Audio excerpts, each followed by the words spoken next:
Narrated Abdullah bin Abbas, Abu Sufyan bin Harb informed me that Heraclius had sent a messenger to him while he had been accompanying a caravan from Quraysh. They were merchants doing business in Sham, Syria, Palestine, Lebanon, and Jordan, at the time when Allah's apostle had truce with Abu Sufyan and Quraysh infidels. So Abu Sufyan and his companions went to Heraclius at Ilya, Jerusalem. Heraclius called them in the court and he had all the senior Roman dignitaries around him. He called for his translator who, translating Heraclius's question, said to them, "Who amongst you is closely related to that man who claims to be a prophet?" Abu Sufyan replied, "I am the nearest relative to him amongst the group." Heraclius said, "Bring him Abu Sufyan close to me and make his companions stand behind him." Abu Sufyan added, "Heraclius told his translator to tell my companions that he wanted to put some questions to me regarding that man the prophet, and that if I told a lie my companions should contradict me." Abu Sufyan added, "By Allah, had I not been afraid of my companions labeling me a liar, I would not have spoken the truth about the prophet."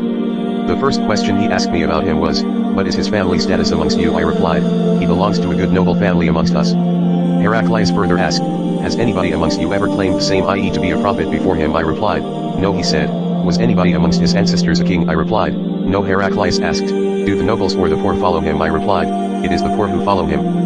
He said, "Are his followers increasing, decreasing day by day?" I replied, "They are increasing." He then asked, "Does anybody amongst those who embrace his religion become displeased and renounce the religion afterwards?" I replied, "No." Heraclius said, "Have you ever accused him of telling lies before his claim to be a prophet?" I replied, "No." Heraclius said, "Does he break his promises?" I replied, "No. We are at truce with him, but we do not know what he will do in it." I could not find opportunity to say anything against him except that. Heraclius asked, "Have you ever had a war with him?" I replied, "Yes." Then he said, "What was the outcome of the battles?" I replied, "Sometimes he was victorious and sometimes we." Heraclius said, "What does he order you to do?" I said, "He tells us to worship Allah and Allah alone and not to worship anything along with him, and to renounce all that our ancestors had said. He orders us to pray, to speak the truth, to be chaste and to keep good relations with our kith and kin." Heraclius asked the translator to convey to me the following, "I asked you about his family and your reply was that he belonged to a very noble family. In fact, all the apostles come from noble families amongst their respective peoples. I questioned you whether anybody else amongst you claimed such a thing. Your reply was in the negative. If the answer had been in the affirmative, I would have thought that this man was following the previous man's statement. Then I asked you whether any one of his ancestors was a king. Your reply was in the negative, and if it had been in the affirmative, I would have thought that this man wanted to take back his ancestral kingdom. I further asked whether he was ever accused of telling lies before he said what he said, and your reply was in the negative. So I wondered how a person who does not tell a lie about others could ever tell a lie about Allah. I then asked you whether the rich people followed him or the poor. You replied that it was the poor who followed him. And in fact all the apostles have been followed by this very class of people. Then I asked you whether his followers were increasing or decreasing. You replied that they were increasing, and in fact this is the way of true faith, till it is complete in all respects. I further asked you whether there was anybody, who, after embracing his religion, became displeased and discarded his religion. Your reply was in the negative, and in fact this is the sign of true faith, when its delight enters the hearts and mixes with them completely. I asked you whether he had ever betrayed. You replied in the negative, and likewise the apostles never betray. Then I asked you what he ordered you to do. You replied that he ordered you to worship Allah and Allah alone and not to worship anything along with him, and forbade you to worship idols and ordered you to pray, to speak the truth and to be chaste. If what you have said is true, he will very soon occupy this place underneath my feet, and I knew it from the scriptures that he was going to appear, but I did not know that he would be from you, and if I could reach him definitely, I would go immediately to meet him, and if I were with him, I would certainly wash his feet." Heraclius then asked for the letter addressed by Allah's apostle, which was delivered by Dihya to the governor of Basra, who forwarded it to Heraclius to read. The contents of the letter were as follows: "In the name of Allah the Beneficent, the Merciful, this letter is from Muhammad the slave of Allah and his apostle to Heraclius the ruler of Byzantium. Peace be upon him, who follows the right path. Furthermore I invite you to Islam, and if you become a Muslim you will be safe, and Allah will double your reward, and if you reject this invitation of Islam you will be committing a sin by misguiding your Arisian peasants. And I recite to you Allah's statement, O people of the scripture. Come to a word common to you and us, that we worship none but Allah, and that we associate nothing in worship with him, and that none of us shall take others as lords beside Allah. Then, if they turn away, say, bear witness that we are Muslims, those who have surrendered to Allah." 3:64 Abu Sufyan then added, when Heraclius had finished his speech and had read the letter, there was a great hue and cry in the royal court. So we were turned out of the court.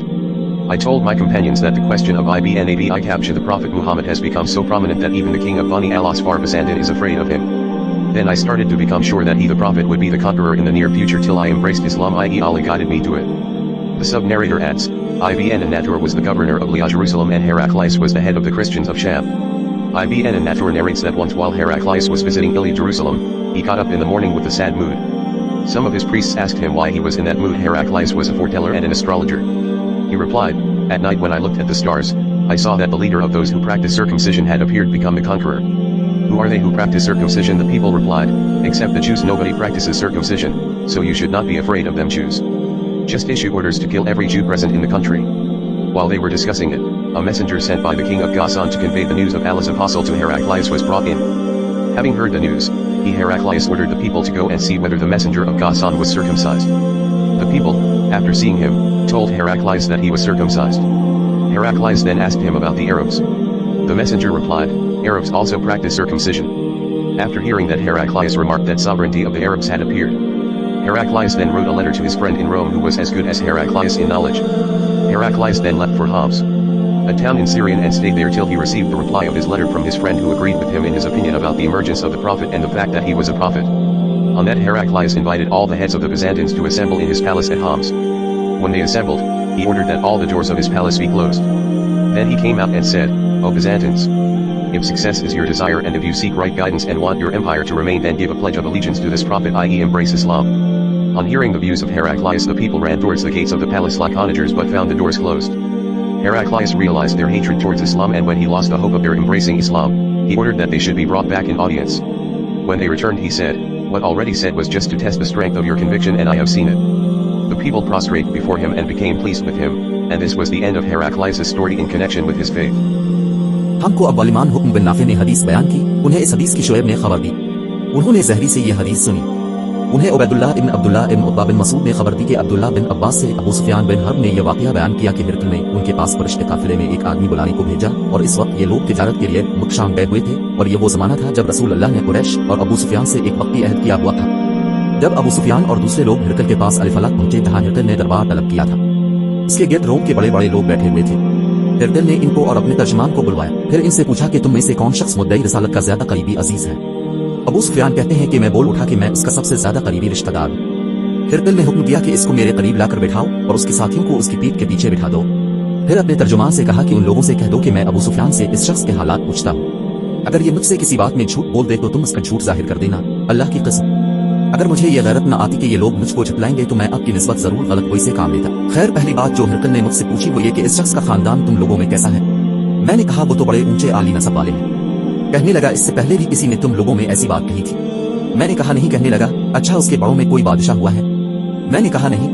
फिर इसने कहा बड़े लोगों ने उसकी पैरवी इख्तियार की है या कमजोरों ने। मैंने कहा नहीं, कमजोरों ने। फिर कहने लगा इसके ताबेदार रोज बढ़ते जाते हैं या कोई साथी फिर भी जाता है। मैंने कहा नहीं।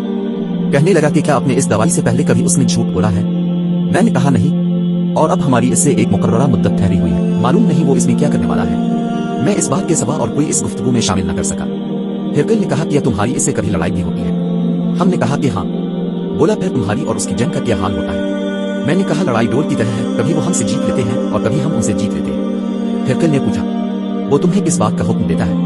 मैंने कहा वो कहता है कि सिर्फ एक अल्लाह ही की इबादत करो, इसका किसी को शरीक न बनाओ और अपने बाप दादा की बातें छोड़ दो और हमें नमाज पढ़ने, सच बोलने, परहेजगारी और सिला रहमी का हुक्म देता है। फिर हिरकल ने अपने तर्जुमान से कहा कि अबू सुफियान से कह दे कि मैंने तुमसे इसका नसब पूछा तो तुमने कहा कि वो हमें आली नसब है और पैगंबर अपनी कौम में आली नसब ही भेजे जाया करते हैं। मैंने तुमसे पूछा कि ये बात तुम्हारे अंदर इससे पहले किसी और ने भी कही थी तो तुमने जवाब दिया कि नहीं। तब मैंने कहा कि अगर ये बात इससे पहले किसी ने कही होती तो मैं समझता कि इस शख्स ने भी इसी बात की तकलीफ की है जो पहले कही जा चुकी है।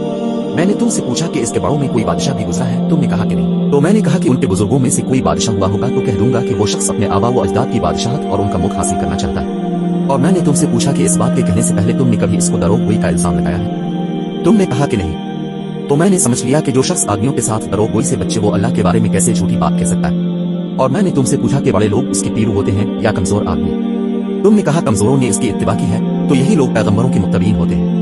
और मैंने तुमसे पूछा कि इसके साथी बढ़ रहे हैं या कम हो रहे हैं। तुमने कहा कि वो बढ़ रहे हैं और ईमान की कैफियत यही होती है, हत्ता कि वो कामिल हो जाता है। और मैंने तुमसे पूछा कि आया कोई शख्स उसके दीन से नाखुश होकर मुर्तद भी हो जाता है। तुमने कहा नहीं। तो ईमान की खासियत भी यही है, जिनके दिलों में इसकी मसरत रीछ बस जाए वो इससे लूटा नहीं करते। और मैंने तुमसे पूछा कि आया वो कभी अहद नहीं करते।